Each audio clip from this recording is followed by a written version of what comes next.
Makka ishg'oliyatidan keyin avatilgan qo'shin va fidoilar. Rasululloh bu qitim to'liq safar quchib qaytib kelgandan keyin bir mahal Madinada muqim turib elchilarni kutdi, ya'ni qabul qildi. Asos qatlam ma'murlarini tayinladi. Diniy da'vatchilarni avatdi va Allohning diniga kirishdan bosh tortib, arab jamiyatining hozirgi yuzlanish taqdiriga tan bermayotgan bir qismlarni o'g'riga jimib turib qo'yish uchun qo'shinlarni yo'lga soldi.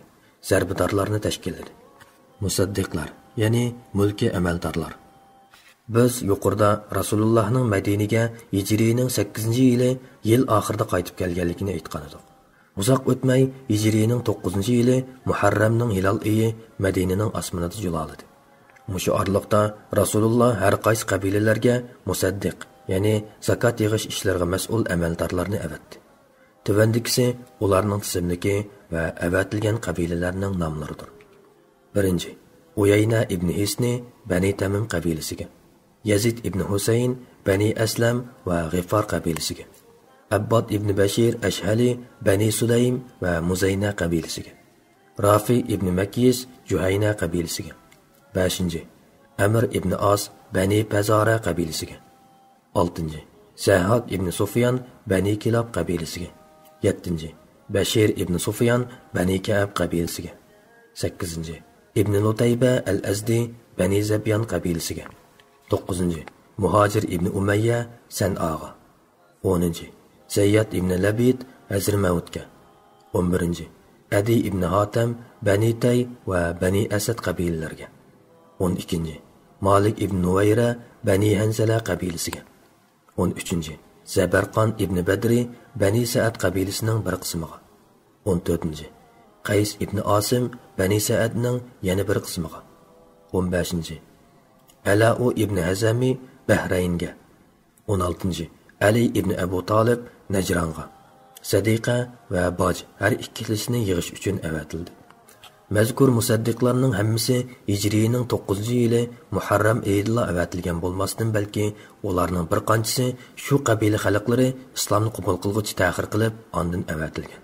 Shundoq bu musaddiqlarni Hijrining 9-yili Muharramda bunchalik ko'p joylarga avatish islom davlatining Hudaybiya sulhidan keyin qanchalik zo'r muvaffaqiyatga erishganligini uqtirdi.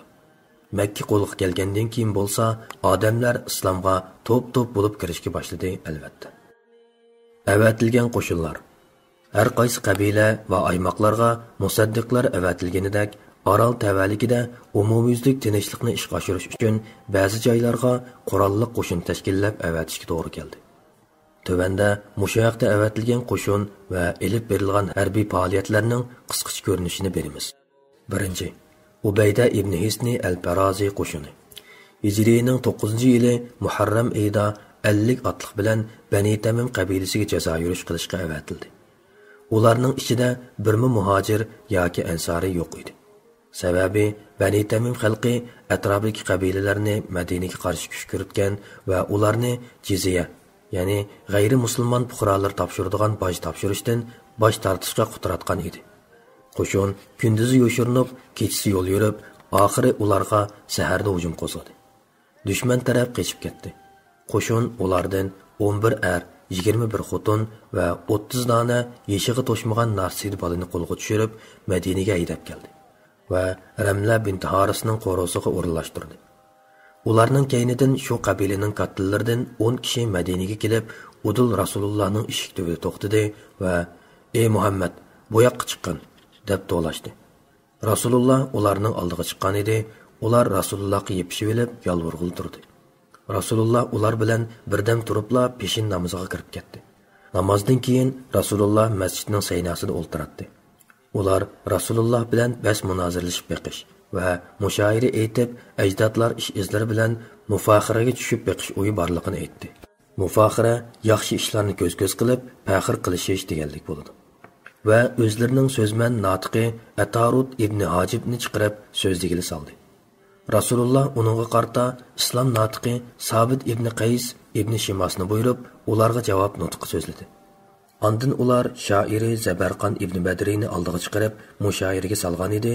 U mufaxira she'rlarini o'qidi. Uningga islom shoiri Hassan ibn Sabit dalmudal 100 turani mushoira aytib javob qaytardi. Ikki xotib va ikki shoir mushoira va mufaxirdan to'xtaydi. Elchilarning biri bo'lgan Aqra ibn Habis uning, ya'ni Rasulullohning shoiri bizning shoirimizdan mahir ekan. Uning xotibi bizning notiqimizdan so'zman ekan. Hamda ularning ovozi bizning ovozimizdan jaronliq ham unlik ekan, dedi. Ondan ular musulmon bo'lishdi.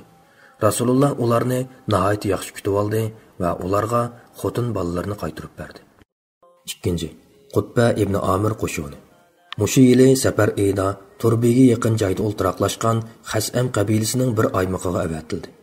Qutba boshchiligidagi qo'shin 20 odamdan tashkillangan bo'lib, har ikkisi birdan tugiga navbatlashib minib mangdi. Qo'shin dushmanga ushtumtun hujum qilib, ikki taraf keskin elishdi. Natijada har ikki tarafdan xeyli ko'p kishi yordar bo'ldi. Qo'shin amir lashkari Qutba va yana bir qancha kishi shahid bo'lib ketdi. Oxiri musulmonlar g'alaba qilib, dushmanning qo'y, chorva va qiz xotinlarini Madinaga haydab keldi. 3. Zahhak ibn Sufyan al-Kilabi qo'shini. Bu qo'shin mushu yili Rabiul Avvalda Bani Kilab xalqini islomga da'vat qilish uchun avatilgan edi. Bani Kilab xalqi da'vatga qoyil bo'lmay, orada urush yuz berdi. Urushda musulmonlar ustunlikni egallab, dushman tarafdan bir odam o'ldi. 4. Alqama ibn Mujazziz Mudalliji qo'shini. Bu qo'shin mushu yili Rabiul Oxir oyida Alqama boshchiligida 300 odam bilan Jidda dengiz sohiliga avatildi. Sababi Abashilardan bir turkum kishilar Jidda sohiliga to'planib, Makkaliklarga qarshi qaroqchilik va bulongchilik harakatlari bilan shug'ullanishni planlagan edi. Alqama Jiddiga yetib berib, dengizga ishkirlab kirib bir orolga o'tgan edi. Ular musulmonlarning zarbasidan qo'rqib tarab ketishdi. 5. Ali ibn Abu Talib qo'shini. Mazkur qo'shin mushu yili Rabiul Avvalda Tay qabilasining Qalas nomli butini chiqib etishga avatildi. Rasululloh uni 150 odam, 100 tuga, 50 ot bilan yo'lga soldi. Uningga bir dona qora bayroq va bir dona oq rangli to'q qadab berdi. Qo'shin Hatamning mahallasiga yetib berib, tong saharda hujumni boshladi. Ular jahon yo'rg'icha Qalas butini chiqib tashlab, nurg'un kishilarni asir elib, qo'y kallalarni yig'ib, bir yoqliq qilib bo'lgan edi. Asirlar ichida Adi ibn Hatamning hamshirasi bor edi. Adi ibn Hatam Shamga qochib ketgan edi. Musulmonlar Qalas butining ambarida 3 dona qilich va 3 dona savutni bayqadi. Ular o'tir yo'lga kelganda g'animatlarni taqsim qilib bo'lib etishdi.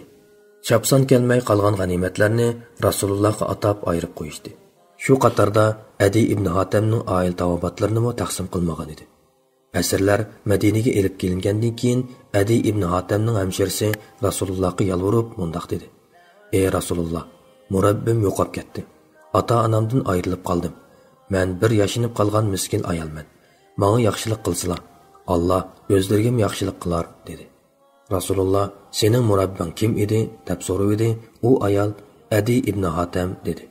Rasululloh: "Allah va Allohning payg'ambaridan qochgan Adi", dedi-de ishiga ravon bo'ldi. Ertasi yana elqi ayol oldingi kungidekli yalvordi. Rasululloh mo o'xshashli javob berib qo'ydi. 3-kuni u ayol yana Rasulullohning oldiga kelib, oldingi kundagi so'zini takrorladi. Shuning bilan Rasululloh uningga ehson qilib qo'yibdi. Shu vaqtda uning yanida bir er kishi bor edi. U Ali degchilarim bor. U elqi ayolga Rasulullohdan uloq so'ramamsan, dedi. U ayol Rasulullohga "Menga uloq bersizlar", dedi. Rasululloh uningga bir to'ga buyurdi. Adining hamshirasi Madinadan chiqib, Udul Shamga qarindishi Adi ibn Hatamning yeniga bordi. U qarindishiga Rasululloh atang qilmagan ishni qildi. Shunga sen mayli rag'bating bo'lsin yoki bo'lmasin, uning huzuriga borgin, dedi. Shuning bilan Adi hech qanday panohligi va amonlik ahdisi bo'lmagan ahvolda yo'lga chiqib Madinaga keldi va Udullah Rasulullohning eshik tubida to'xtadi. U Rasulullohning oldida yukinib o'ltirib edi. Rasululloh Allohga hamd sano aytib: "Nima deb qochding? La ilaha illalloh deyishdan qochdingmi? Bir Allohdan boshqa ilohning borligini bilamsan-ya?" deb so'radi. Adi "Yo'q" deb javob berdi. Rasululloh yana bir hazo gap qilgandan keyin yana "Allohu akbar" deyilganga qochamsan yoki Allohdan ulug' bir shayini bilamsan, dedi. Adi "Yo'q" deb javob berdi. Rasululloh: "Yahudilar Allohning g'azabiga uchraganlardir.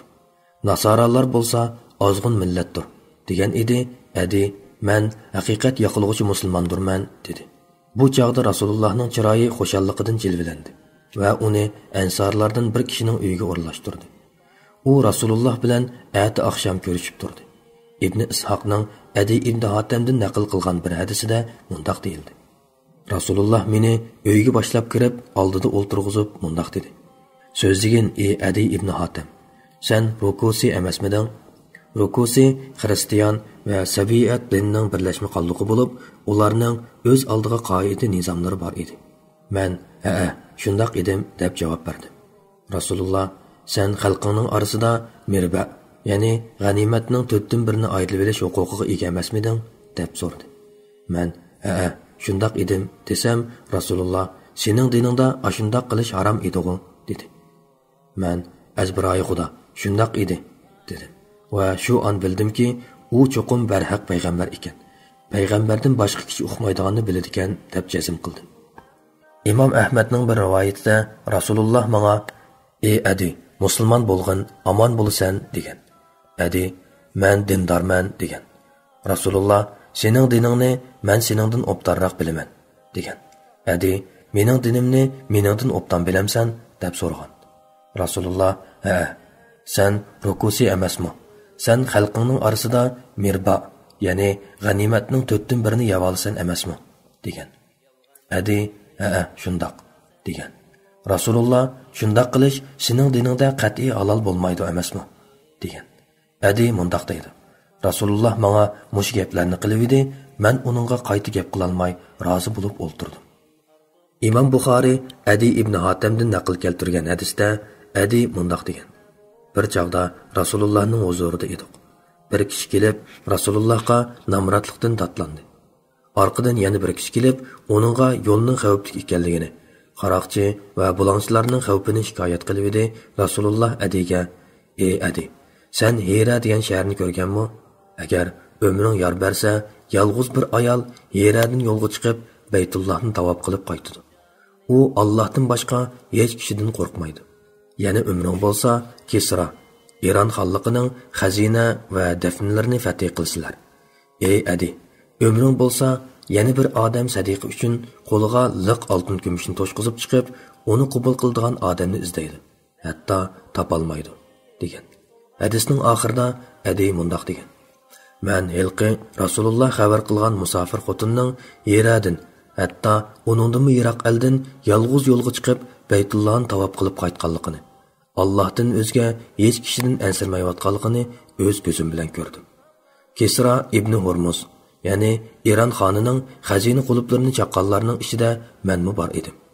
Endi Alloh xolisa payg'ambarimiz aytgan kishi qo'liga liq oltinni elib chiqadi degan xabarni sizlarning umringlar yor bersa ko'rarsizlar" dedi. Da'vat yo'li to'silganda kafirlarga qilich bilan urush ochgan Rasululloh. Ushbu yo'lda qini oqqan tuproqlarga japa chekkan bu din uchun Rasululloh.